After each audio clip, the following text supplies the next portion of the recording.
Mouse House is more vulnerable now than it's been in decades. So another multi-billion-dollar company is trying to swoop in and pick up the broken pieces for itself. I'm Troy from Marks on Movies and at Marks on TV, and today we're talking about Apple wanting to buy out Disney. Now, on with the story.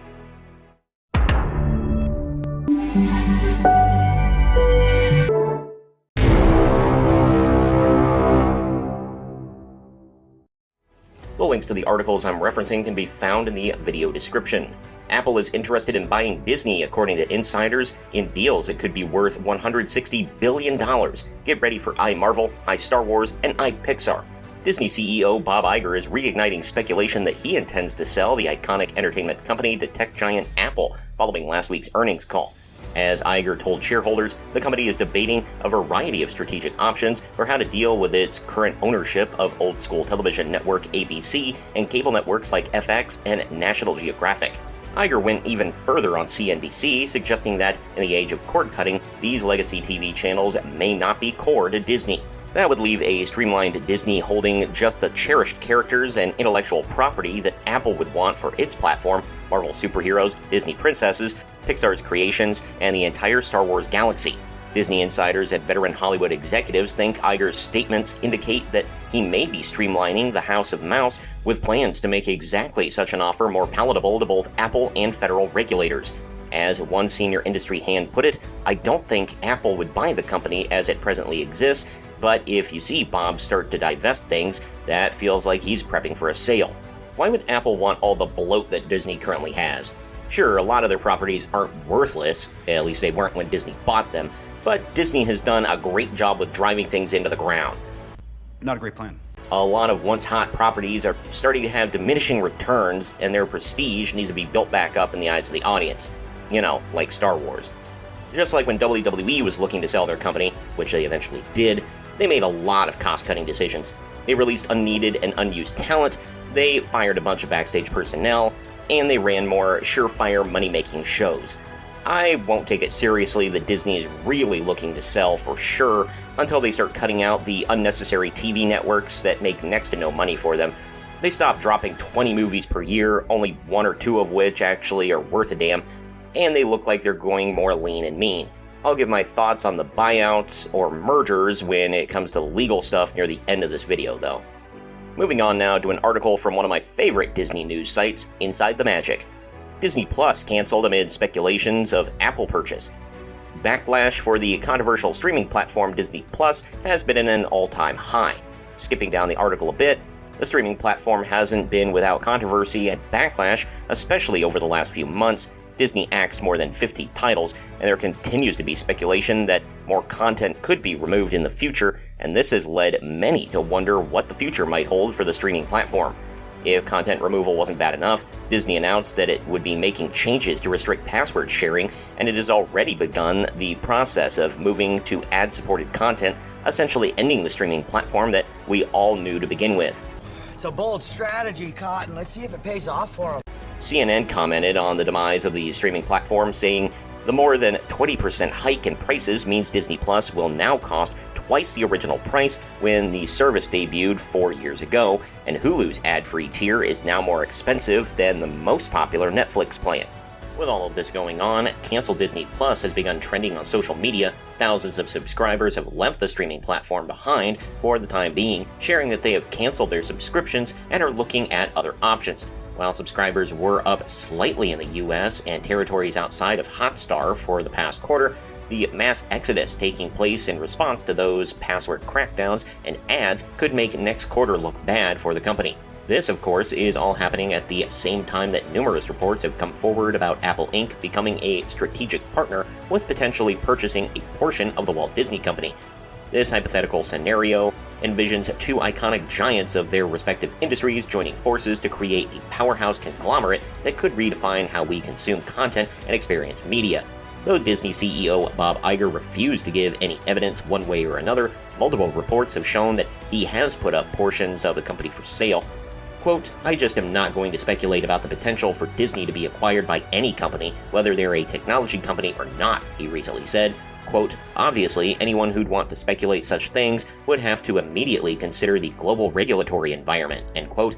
If Apple were to consider purchasing Disney, you would have to believe that the streaming options would be a major portion of what the company would want to consider.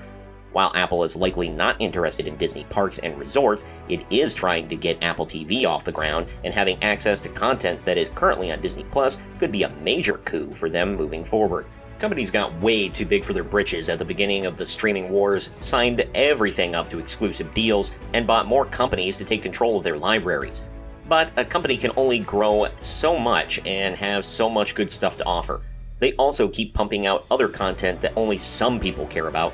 Some of the shows are hits, sure, but for every Stranger Things and The Last of Us, you've got Santa Inc., Willow, and boatloads of other movies that never saw a return on investment.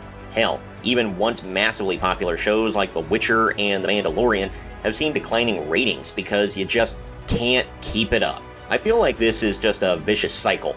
When cable was first starting out, certain channels had to be paid for separately and would battle it out for different price points. Then, cable companies combined them all into tiered packages. Then, prices rose and became unaffordable, especially for the level of quality that viewers received. Then, people largely gave up on cable and went to streaming. When streaming first started out, there was Netflix and not much else. Then, everyone decided that they needed their very own streaming services, pulled all of their content in, and held it close. And then you had to have 3 to 4 services just to watch all of your shows. You know, like cable packages. Now, prices are being raised, and people are dropping most of their streaming services. The advantage that cable had over streamers, though, is that cable could just broadcast these channels without owning anything, whereas these companies have to merge or buy each other out in order to share streaming content. It's a mess. It's not like they're about to fire everyone, shut the doors, and declare bankruptcy tomorrow or anything. I declare bankruptcy! But there's no getting around the fact that Disney is not in good shape right now. They've picked a lot of different fights with parents, politicians, the media, consumers, and pretty much anyone that they possibly could. They've pissed off a good portion of any potential audience, but that could usually be forgiven if they were consistently offering up good content. The problem is, they aren't. Disney has become stale, complacent, and almost combative with the films and shows that they put out. No one wants that. I just mean that it's no longer 1937, and we absolutely wrote a Snow White that She's not going to be saved by the prince. She's not going to be saved by the prince, and she's not going to be dreaming about true love. She's dreaming about becoming the leader she knows she can be. Oh, brother, this guy stinks! I was scared of the original cartoon. I think I watched it once, and then I never picked it up again. I hate so much about the things that you choose to be. You know, the original cartoon came out in 1937, and very evidently so. There's a big focus on her love story with a guy who literally stalks her. Yeah. Weird. Shut up, Meg. They want the good old Disney, and they want great original programming. They try to pretend like retreads, remakes, and sequels are the only things that sell nowadays, but they recently had big hits on their hands with original things like Coco and Encanto, which I feel go back to their animation roots. I'm not saying that Apple could save any of Disney's properties that are faltering or anything, but I suppose it's worth a shot. The only major elephant in the room that I teased earlier is that any sale or merger would certainly be held up in court systems across the globe for years. We gamers have seen what drama has ensued from attempted buyouts of Activision Blizzard by Microsoft. Just when you think it's over, it starts back up again. There are appeals and new lawsuits and delays and on and on and on. This will be a major sticking point for a lot of people with a lot of money and time on their hands. So even if they were to kick this process off tomorrow, we wouldn't see a buyout or merger completed until at least 2025 or 2026. Please comment down below with your thoughts on all of this. Do you like Disney just the way it is, or do you want to see a change? Do you think Apple is the change that should come? Do you think that this is all just talk and speculation, or do you think that there's some fire to that smoke? Let me know in the comment section. Also, please share this video around to everyone you know, and don't forget to like the video, subscribe to the channel, and click that little bell to be notified every time we post brand new content.